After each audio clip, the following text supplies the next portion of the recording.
What's up, man?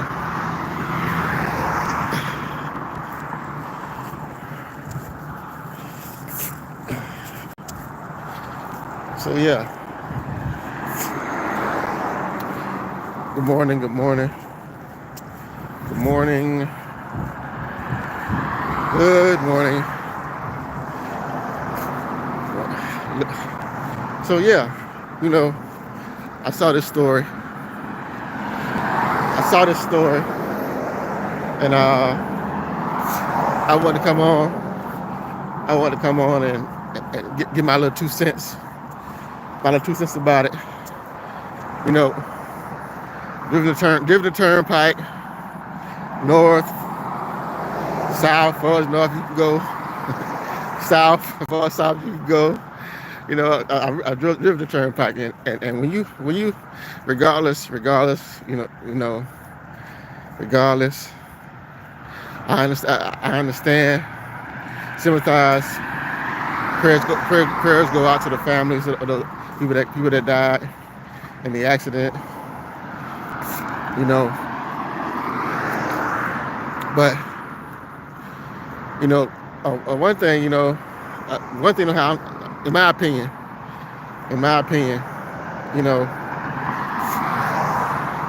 when you drive in a truck, and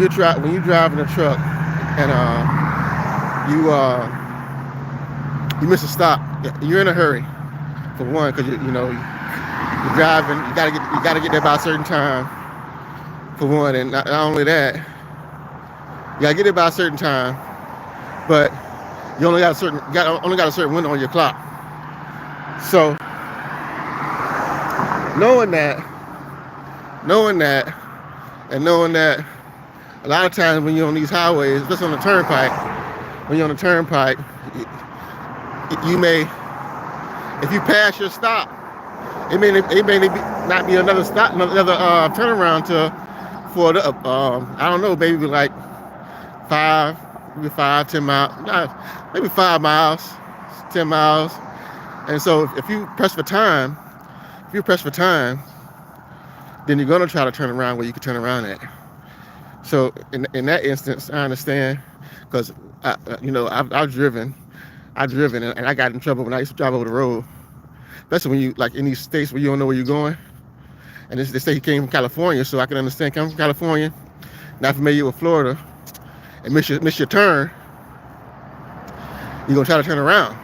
So like I was in Pennsylvania,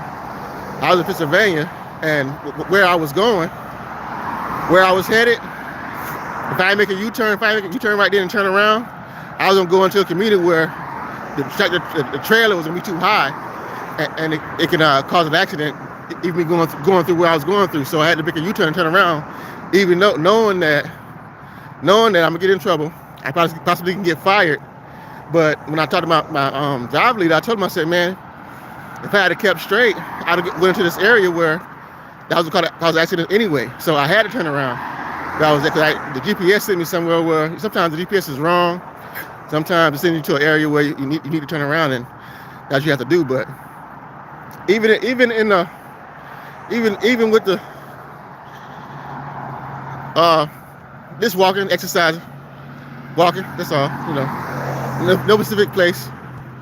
But yeah, you have to turn around. I have to turn around, and so that's what you end up doing sometimes.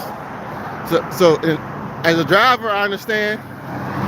But even if I wasn't a driver and I'm on the highway, that's what I was talking about this yesterday, or the other day rather. We were talking about and I was saying that if I'm on turnpike and I see a tractor trailer turning around, I'm going to slow down. But a lot of times people try to beat the trucks. They try to cut you off. I deal with that all day. So I could understand that too.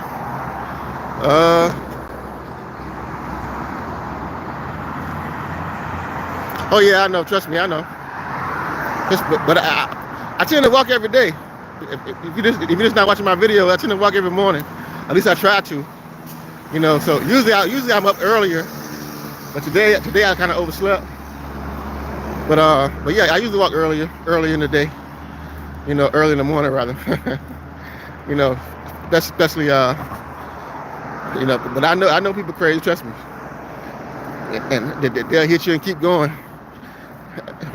Sad to say that, but it's the truth.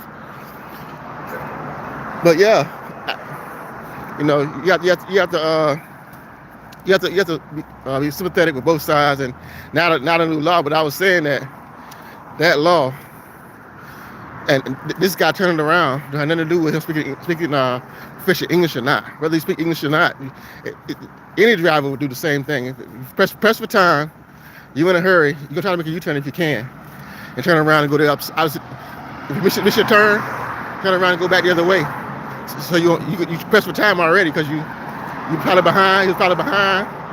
Didn't know where he was going, so he didn't want to go too far down the street. But I don't know, man. Maybe change the law, change how they record the times. I don't know. I don't know how that's gonna work, but I don't think saying that people got to be proficient in a certain language in order to have a CDL license to drive. That makes sense to me, but because nowadays with technology and everything, GPS could be in any language, so that doesn't even matter. But this just have to be safe, and not knowing that you drive a commercial vehicle, not supposed to make U-turns anyway. Maybe he didn't know that. Maybe he didn't know. Maybe he knew. I don't know. I can't really speak for him. Hi, how you doing? How you doing? What's up? I can't really speak for him. I don't know. All I can do is voice my opinion about it. And that's it. That's all we got is our opinions. And some could be right, some could be wrong, but it's sad all the way around. Because I know a lot of drivers that not only Creoles, French, that drive, but most are proficient enough to do that thing. But it's a messed up law all around anyway. The way you look at it, it's a messed up law. But anything do anything to I ain't gonna say all that. But yeah, I'm not gonna say all that. So I'm keep it PG. But I hope everybody has a great day on purpose. Be safe out there. And like I say, usually when you do that, it's automatic termination. When you in a commercial vehicle, that's like tractor trailer truck. If you make any kind of U-turns, and they can see, they know, make any kind of U-turns, then that's grounds for termination. So yeah, be safe. Yep. But yeah, that's all. I want to come on and talk about that. That's pretty much all I had to say about that, because I saw it early this morning. I saw somebody talking about it early this morning, and I figured I'd come on and chime in about it, because I've done it multiple times. Because when you're driving in these areas, you don't know where you're going. You have to turn around when you can, especially if you look at ahead and you see the area you're going in that's unsafe or you're not unfamiliar with, then you're gonna make a U-turn. So I can't even speak of not making a U-turn, because I've done it multiple times. So, but it's just a sad situation. But I don't know if I agree with the law or not. The law is kind of the new law they're gonna try to put in place is I think it's more toward than this trying to protect people, because they can find other ways to change not only hold everybody accountable, hold the people that load the trucks and everything else, hold them accountable too. And that way we know everybody's safe. But the people that load the trucks and set these kind of time windows for you to drive in, they need to be held responsible for everything else too, because you're in a hurry, press for time, and no, you're not getting paid that much to deliver what you're delivering, and then you got this short window to deliver in, and you're not hardly making any money. So, It's a rat race. It's a rat race. You gotta run around in it until you can get out of it. But anyway, that's all I got. Y'all be safe. Y'all be blessed. Have a great day on purpose. You know, I forgot to come in and chime in on that because I am a truck driver. So, you know, hearing it and seeing it, you know, we talked about it. It affects me as well as everybody else. So I want to come in and chime in and give my 2 cents about it. And you know, the law is the law. Whatever they decide to do, I gotta abide by it because you know, as long as I drive these streets and hold a CDL license, then I gotta follow and maintain the rules and guidelines of what they want to do. So that's all I got. Y'all be safe, y'all be blessed. I'm out. Peace.